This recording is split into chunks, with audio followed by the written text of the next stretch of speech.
This is the Fitzy and Wippa with Kate Ritchie podcast. I've got a story for you guys I want you to weigh into. Yeah, discuss. I think it was, or maybe it was last week, we were talking about a woman who had been fooled by the boyfriend because he'd made out as though he was a doctor.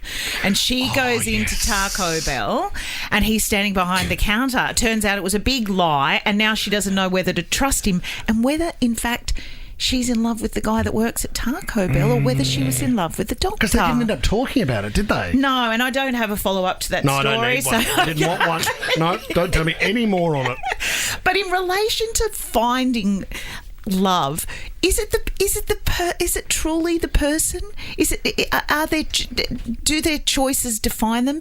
Does how much money they earn make them like a better catch or not? And that's what this is about. She's 29, this woman. She's in a relationship with this really sweet 38-year-old guy. There's so many boxes that are ticked. But he just doesn't. He works one day a week. He doesn't have this. Up and go. Very, very simply, I can answer this. Money equals power. Women are attracted to power. Oh my Men are God. attracted to looks. Next. Oh my gosh. That's it. It's as simple as that, Kate. It has been for the history. Don't listen to him. He's a since private the beginning schoolboy from of an old time. boys' Come school. on, pig! It's got nothing to do with that. Okay, I'm giving you a little bit of credit. It's very nothing shallow. to do with that. But even if it starts out like that, maybe if you look across the room and a man might be attracted to a woman's looks, okay, and a woman might be attracted to the guy with the, the briefcase and the flashy car. That stuff initially might get, something happening inside, but it doesn't last. The greatest example of that is Bernie Ecclestone. Is he the guy that owned the F1? Yeah.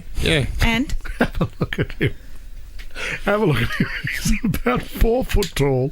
Yeah, but never was a good-looking rooster, Well, yeah, and but has absolutely stunning women with him. Yeah, but I don't look at him. Stunning women who have no idea. Vapid. I actually look at the women and go, oh, how sad for you that you've had to make that decision because you were only going out with him because of money. That's They might be That's quite exactly happy. I mean, That's look, not love. They That's might not be love. happy. It might be their version of love. But this woman, she's discounting this guy because he's pushing 40. It's like, ugh. She's a really independent, self-sufficient, financially probably secure woman, and she just doesn't know whether this should be weighing in on her Do you know what's a great moment? decision-making. Have you seen in The Notebook, there's that amazing moment where really the mum, like the girl's mum, married who she thought she should have married. The right person from the right family that ticked all those boxes. And then there's the guy that she really loved and she thought, if I went with my heart, that's the guy that's shoveling coal down at the train station. Is that Ryan Gosling's character? Yeah, that's No, that's the parent. Oh. So, but it's a tough one of head versus heart. That's the equation we're looking at here, Kate.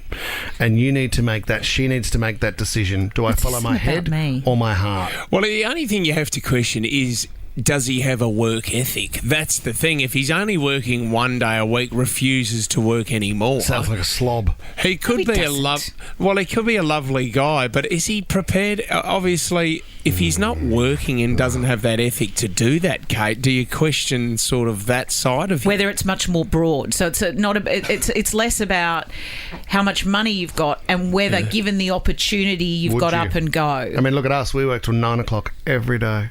What? Like, we're done at 9. And I'm and done you know by what? 8:30.